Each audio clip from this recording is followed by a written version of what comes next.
करने का। तो सबसे पहले इसका जो ऑफिशियल वेबसाइट है यहाँ पे क्लिक करके आ जाना है। यहाँ पे आएंगे तो सबसे पहले यहाँ पे देख सकते हैं कि काफ़ी सारे जो है जानकारी यहाँ पे आपको देखने को मिलता है। 2023-24 के लिए जो है एप्लीकेशन फॉर्म यहाँ पे शुरू कर दिए गए हैं। तो आपको जो है पंजीकरण करे के ऑप्शन पे क्लिक करना है। अब जैसे ही पंजीकरण करे के ऑप्शन पे क्लिक करेंगे तो 23-24 के लिए जो है पंजीकरण करने का जो फॉर्म है आपको देखने को मिल जाएगा। यहाँ पे सबसे पहले जो है अपना जो भी प्रथम नाम है, मध्य नाम है, अंतिम नाम है आपको लिखना है। जैसे कि मान लीजिए आपका नाम है राम कुमार शर्मा, तो यहाँ पे राम लिखेंगे प्रथम में, कुमार लिखेंगे मध्य में और अंतिम में लिखेंगे शर्मा। अगर आपका नाम है रमन शर्मा तो आप यहाँ पे रमन लिखेंगे, लास्ट में अपना जो है शर्मा लिखेंगे। तो इस तरह से जो है नाम आपको फिल करनी है।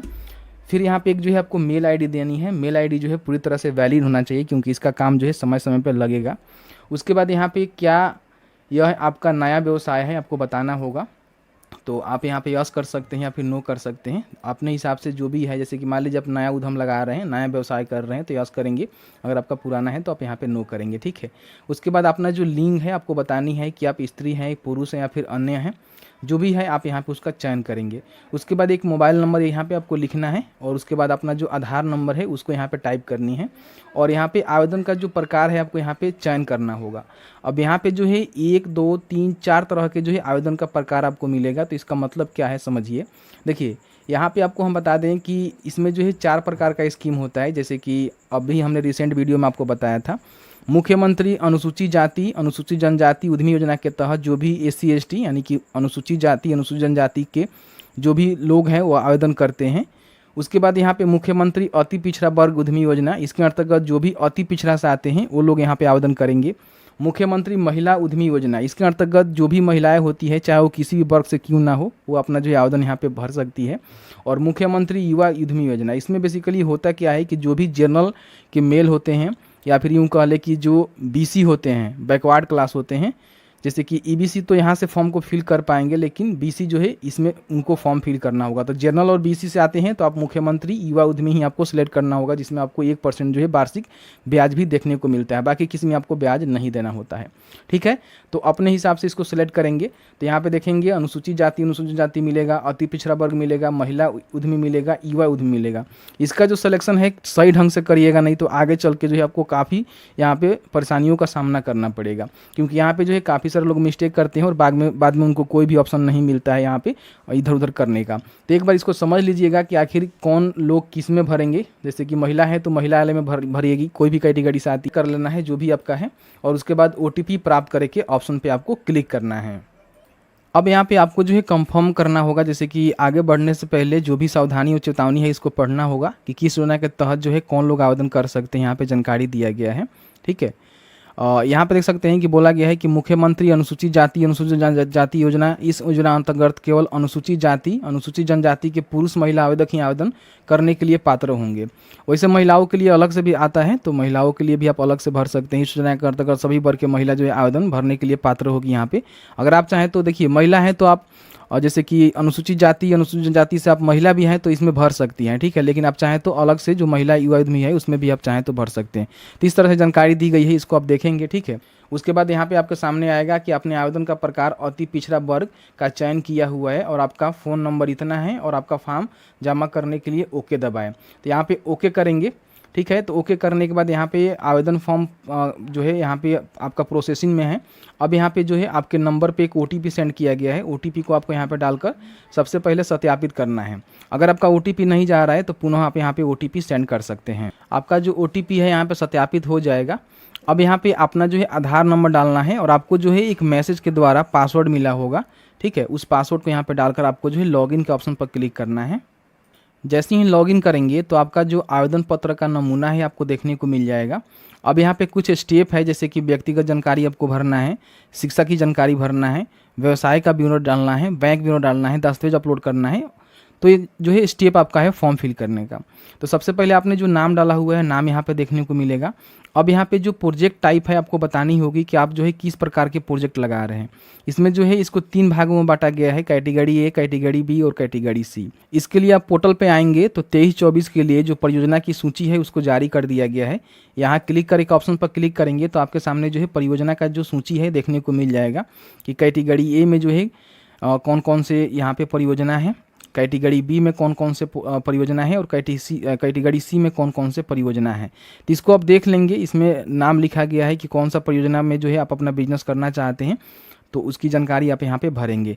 तो इस तरह से आप देख लेंगे। तो यहाँ पे आपको क्या करना होगा, कैटेगरी अपना सेलेक्ट करना होगा कि आपका जो परियोजना है वो कौन से कैटेगरी में आ रहा है, उसी के अकॉर्डिंग जो है आपका प्रोजेक्ट का नाम भी यहाँ पे देखने को मिलेगा। ठीक है, तो हमने जो है साइबर कैफ़े और IT बिजनेस के लिए सिलेक्ट किया था। तो यहाँ पे देख सकते हैं कि साइबर कैफ़े IT बिजनेस का जो ऑप्शन है यहाँ पे आ जाएगा। अगर आपका कैटेगरी बी में है तो कैटेगरी बी सिलेक्ट करेंगे। इस तरह से अपने जानकारी को भरेंगे। उसके बाद आपका जो जन्म तिथि है इस कैलेंडर के माध्यम से आपको भरनी होगी। यहाँ पे कैलेंडर दिया गया है। उसके बाद यहाँ पे माता पिता, पति या फिर अभिभावक का जो है नाम आप यहाँ पे लिखेंगे। अगर आप विकलांग हैं तो यस करेंगे, नहीं है तो नो करेंगे। उसके बाद आवेदनकर्ता का जो पता है आपको लिखना है कि उसका पता क्या है, पंचायत क्या है, थाना क्या है। उसके बाद उसका जिला क्या है। उसके बाद उसका जो प्रखंड है वो कहाँ पड़ता है, तो प्रखंड यहाँ से आप सेलेक्ट करेंगे। उसके बाद पिन कोड यहाँ पे लिखेंगे। ठीक है, इस तरह से पिन कोड लिखेंगे। फिर यहाँ पे कैटेगरी आपको सेलेक्ट करना होगा। जैसे कि मान लीजिए आप जो है अत्यंत पिछड़ा वर्ग से आते हैं कि OBC से आते हैं, जैसे कि आपको जो भी स्कीम सेलेक्ट किए होंगे वही कैटेगरी आपको देखने को मिलेगा। जैसे कि हमने अति पिछड़ा सेलेक्ट किया हुआ है तो यहाँ पे अत्यंत पिछड़ा वर्ग हमें देखने को मिल रहा है, तो हम यहाँ पे EBC से आते हैं तो अत्यंत पिछड़ा वर्ग ही सिलेक्ट करेंगे। ठीक है, उसके बाद यहाँ पे आपको जाति बतानी होगी कि अत्यंत पिछड़ा वर्ग में जो है कौन से जाति से आते हैं। तो जाति का जो है लिस्ट आपको यहाँ पे देखने को मिलेगा, तो आप सेलेक्ट कर लेंगे जो भी आपका जाति है। उसके बाद आपका जो भी उच्चतम शैक्षिक योग्यता है, जैसे कि माने अभी तक आपने जितना पढ़ाई किया हुआ है, मतलब आपकी हाईएस्ट क्वालिफिकेशन है, जैसे कि आपने ITI किया हुआ है, डिप्लोमा किया हुआ है, इंटरमीडिएट किया हुआ है, फिर ग्रेजुएशन किया हुआ है या फिर आप पोस्ट ग्रेजुएशन कंप्लीट कर लिए हैं, तो जो भी है आपको जानकारी यहाँ पे भरनी होगी। ठीक है, उसके बाद आपका जो न्यूनतम शैक्षिक योग्यता है यहाँ पे आपका जो है इंटर के माध्यम होना चाहिए, जैसे कि ITI किए हैं, डिप्लोमा किए हैं, इंटरमीडिएट किए हुए हैं। ठीक है, ये मतलब मैंडेटरी है, या फिर ग्रेजुएट भी किए हैं। जो भी है आपका न्यूनतम जो है उसको बताना है। तो इंटरमीडिएट अगर आप किए हैं तो इंटरमीडिएट बता सकते हैं, डिप्लोमा किए हैं तो डिप्लोमा बता सकते हैं, ITI किए हैं तो ITI बता सकते हैं। उसके बाद यहाँ पे सेव के ऑप्शन पे क्लिक करेंगे। जैसे ही सेव के ऑप्शन पर क्लिक करेंगे तो आपका जो है सेव हो जाएगा। अब यहाँ पे अपना जो शिक्षा की जानकारी है आपको भरना होगा। तो यहाँ पे एक ऑप्शन आपको मिलेगा शैक्षिक विवरण जोड़े। ठीक है, इस पर आपको क्लिक करना होगा। तो यहाँ पे जो है विवरण जोड़ने का जो है ऑप्शन आपको देखने को मिल जाएगा। सबसे पहले आपको जो है वर्ग बतानी होगी। जैसे कि मान लीजिए अगर आपने जो हाईएस्ट क्वालिफिकेशन है ग्रेजुएशन डाला हुआ है, जैसे कि मैंने आपको दिखाया, तो उसके हिसाब से अपना जो मैट्रिक, इंटर है और ग्रेजुएशन की जो जानकारी है आपको भरना होगा। अगर आपका जो हाई क्वालिफिकेशन है इंटरमीडिएट है तो आप जो है 10th और इंटरमीडिएट का डालेंगे। तो इस तरह से आपका जो भी हाईएस्ट क्वालिफिकेशन है तो सबसे पहले 10th से स्टार्ट करेंगे, इंटरमीडिएट का डालेंगे, उसके बाद जो भी आपका हाईएस्ट क्वालिफिकेशन है उसकी जानकारी भरेंगे। उसके बाद यहाँ पे आपका जो रोल नंबर है, बोर्ड संस्था का रोल नंबर है, उसको आपको बताना होगा। उसके बाद आपने कब पास किया है उसकी जानकारी आपको यहाँ पे भरनी होगी, और आपका जो है विषय क्या है।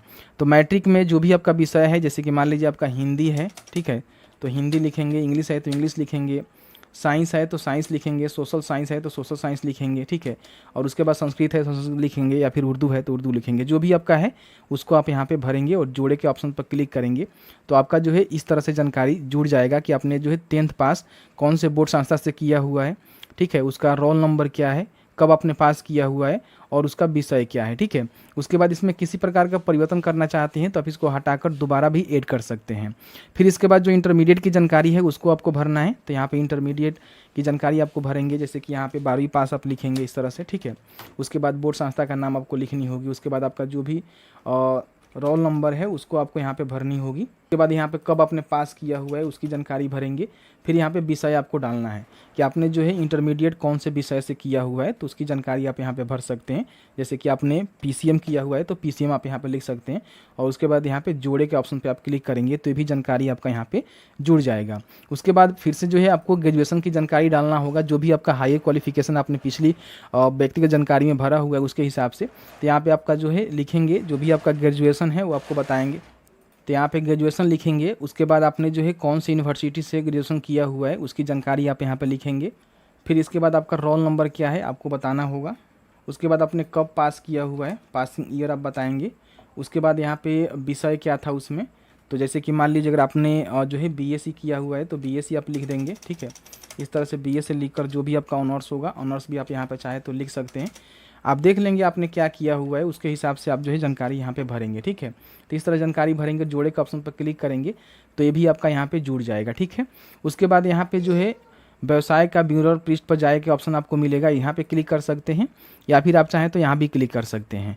अब यहाँ पे आपका जो भी मतलब जो भी आप व्यवसाय करने वाले हैं, ठीक है, उसकी जानकारी आपको भरना होगा। अगर आपने रजिस्ट्रेशन कर लिया हुआ है, मतलब आपने मन बना लिया हुआ है कि मेरा जो है व्यवसाय का नाम क्या रहेगा, उसका स्थल क्या रहेगा, तो आप यहाँ पे जानकारी भर सकते हैं। बट आपने अभी मन नहीं बनाया हुआ है या फिर नामकरण वगैरह वगैरह नहीं किया हुआ है, तो आप इसको स्किप कर सकते हैं। यहाँ पे बैंक ब्यूरो की जानकारी पे आपको क्लिक करना होगा, तो यहाँ पे बैंक का जो जानकारी है आपको डालना होगा। देखिए यहाँ पे बोला गया है कृपया करेंट अकाउंट का डिटेल्स डालिए। नोट, आपका खाता राष्ट्रीय बैंक या जो भी कमर्शियल बैंक में होना यहाँ पे चाहिए, ये बात यहाँ पे बोला गया है। कृपया करेंट अकाउंट का डिटेल्स भरिए का ऑप्शन दिया गया है, लेकिन ऐसा नहीं है। यहाँ पे आप देखेंगे तो आपको जो है सेविंग पर भी आप फॉर्म फिल कर पाएंगे। यहाँ पे सेविंग का ही ऑप्शन आपको मिलेगा। यहाँ पे सबसे पहले जो है बैंक का नाम लिखना है, बैंक का जो शाखा है उसकी जानकारी भरना है। खाते के प्रकार में आप देखेंगे तो सेविंग देखने को मिलेगा, तो सेविंग पे भी फॉर्म को आप फिल कर सकते हैं। उसके बाद यहाँ पे खाता खोलने का जो तिथि है आपको यहाँ पे भरनी होगी। जैसे कि आप अपने पासबुक पर देखेंगे तो अकाउंट इशू का जो है एक डेट मिलता है, वो आप डाल सकते हैं। या फिर नेट बैंकिंग आपके पास है तो उससे भी आप पता कर सकते हैं कि आपका जो अकाउंट कब खुला हुआ है। या फिर आप अपने बैंक में भी जाकर, अगर आपके पासबुक पर अंकित नहीं है तो बैंक में भी जाकर अपने अकाउंट खोलने का जो तिथि है उसको आप यहाँ पे डाल सकते हैं। उसके बाद यहाँ पे बैंक का जो IFSC कोड है वो आपको लिखना है। फिर यहाँ पे खाता संख्या आपको भरनी है, और यहाँ पे जो है केवल ट्रांजैक्शन ID यहाँ पे लिखना है। ट्रांजैक्शन ID जो होता है चेक का जो नमूना होगा ना, जैसे कि जो भी चेक आप अपलोड करेंगे उस पर आप देखेंगे तो आपको जो है ट्रांजैक्शन ID यहाँ पे देखने को मिल जाएगा। यहाँ पे देख सकते हैं कि आपका जो है चेक नंबर है, ये आपका अलग कोड है, और यहाँ पे जो है ट्रांजैक्शन ID आपको देखने को मिलता है। तो चेक आप देखेंगे ना तो आपको जो है ट्रांजैक्शन ID देखने को मिलेगा। इस ट्रांजैक्शन ID को ही आपको यहाँ पे भरनी है कि आपका जो है ट्रांजैक्शन ID क्या है। उसके बाद यहाँ पे सेव के ऑप्शन पर क्लिक करेंगे। अब जैसे ही सेव के ऑप्शन पर क्लिक करेंगे तो अब जो है यहाँ पे डॉक्यूमेंट्स आपको अपलोड करनी होगी। तो डॉक्यूमेंट्स में यहाँ पे देखेंगे जहाँ भी स्टार मार्क लगा हुआ है उसको जो है आपको यहाँ पे भरना अनिवार्य है। जहाँ पे नहीं लगा हुआ है आप उसको छोड़ सकते हैं। यहाँ पे देख सकते हैं कि आपको जो है जैसे कि जो फॉर्मेट रहेगा आप JPG, JPG, PNG, PDF में अपलोड कर सकते हैं। यहाँ पे सबसे पहले जो है जाति प्रमाण पत्र आपको देना होगा।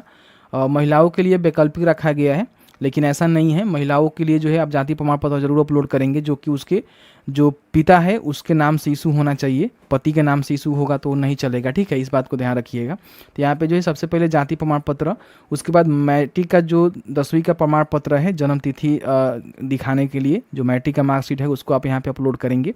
उसके बाद इंटरमीडिएट या फिर उसके बराबर आपने कोई कोर्स किया हुआ है उसकी जानकारी आप यहाँ पे मतलब अपलोड करेंगे। इंटरमीडिएट का मार्कशीट हो गया, या फिर आपने ITI डिप्लोमा किया हुआ है उसका मार्कशीट हो गया। उसके बाद यहाँ पे जो भी आपका उच्चतम शैक्षिक योग्यता है जो आपने फॉर्म फिल करते समय दिया हुआ है, जैसे कि हमने ग्रेजुएशन दिया हुआ है तो ग्रेजुएशन का जो है डॉक्यूमेंट्स यहाँ पे आपको अपलोड करना है। उसके बाद यहाँ पे आवासीय प्रमाण पत्र आपको अपलोड करना है। उसके बाद यहाँ पे प्रोफाइल फोटो यानी कि पासपोर्ट साइज जो है फोटो आपको यहाँ पे अपलोड करना है, और उसके बाद जो सिग्नेचर है उसको यहाँ पे अपलोड करना है। सभी डॉक्यूमेंट्स को अपलोड करने के बाद यहाँ पे सबमिट करने से पहले फॉर्म डेटा की जाँच करे के ऑप्शन पर आप क्लिक करेंगे तो आपके सामने जो है पूरा आपका आवेदन पत्र का जो जानकारी है आपको देखने को मिल जाएगा कि आपने जो है कौन कौन सी जानकारी किस तरह से भरा हुआ है, जिसको आप देखेंगे।